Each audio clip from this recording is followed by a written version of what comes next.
We've already referenced in the past, and now we're going to do a deep dive on what exactly is the S&P 500 and why it's an amazing vehicle to place one's money. An index fund of the S&P 500 is a golden long-term investment. The S&P 500, or an index fund, let's discuss that. S&P 500 stands for Standard and Poor's 500 Index. S&P 500, Standard and Poor 500. It's an index or a market capitalization weighted index of the 500 largest US publicly traded companies. In other words, when you buy an index fund, which is a stock that has the 500 companies in the S&P 500, so you are buying a piece of the top 500 companies in America. If you would put $1 in the S&P 500 80 years ago, it would be worth $5,000 today. If you would put $5,000 80 years ago, it would be worth $25 million. When you pick the S&P 500, you are essentially picking America. We're going to discuss dividends in a minute, but the dividends for an index fund of the S&P 500, such as VOO, is around 1.5%. Right? You got to set up that you have reinvesting dividends. You could buy it on Vanguard's website. Simple Index Fund ETF stands for Exchange Traded Fund. All right. We're going to discuss dividends in a minute. The price of the index fund, when it temporarily decreases, that's fine. Because now, when you have the reinvest in dividends, it's buying more of the stock for you. In other words, it's an excellent investment. Owning a share of an index fund means that you own a piece of the top 500 companies in America, like we just said. The list of the top 500 companies is automatically updated when a new company enters the top 500 companies, and another company leaves it. Historically, the S&P 500 has an annual return of around 10%. Let's discuss the dividends exactly, what they are. Dividends is a payment to shareholders in the form of additional shares in the company. Don't just buy a stock because it has a high current dividend yield, because maybe the yield is high because the price of the stock has fallen due to fundamental problems in the underlying company. If the yield is high because the price is sinking, that dividend in the company may not last. If the dividend is high because the company is paying out all of its profits in dividends, that also isn't good. You want a company to pay out some cash in dividends, but use the rest of the cash to reinvest in the business and make it grow. Right? In bad times, dividends protect the stock. How is that? If the price of a stock falls, the dividend yield goes up.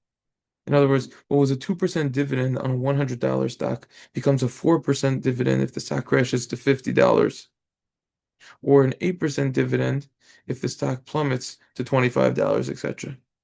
So people start buying in. They say to themselves, well, the stock is going down, but it pays 4%, so maybe it'll be worth it to buy at that price.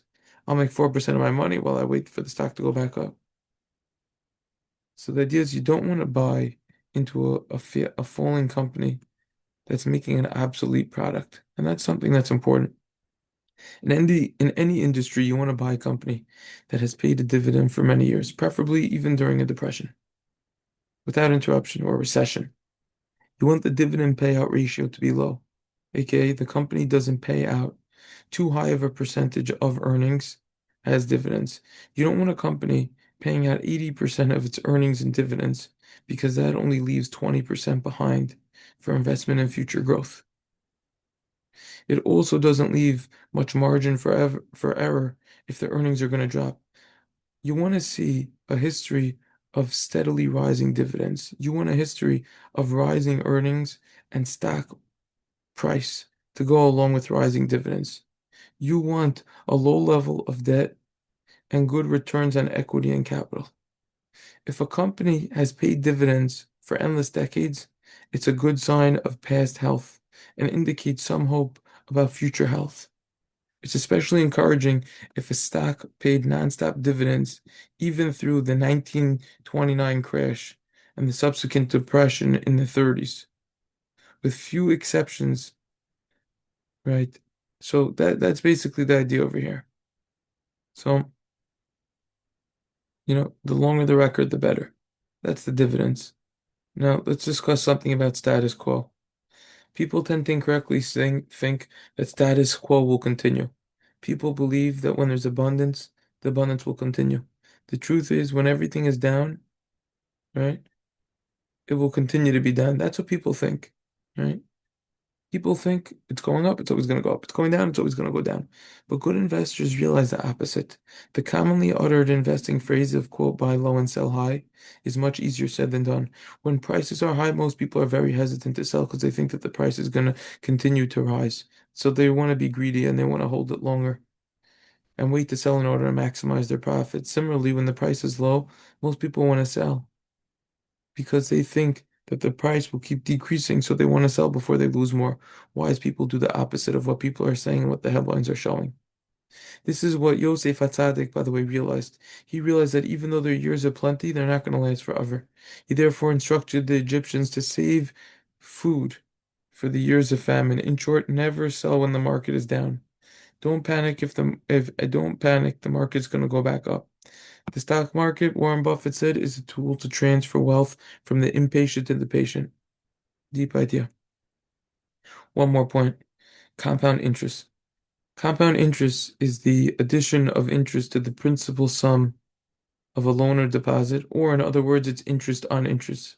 It is the result of reinvesting interest rather than paying it out, so that the interest in the next period is then earned on the principal sum plus the previously accumulated interest. Money grows at an exponential rate as opposed to a linear rate.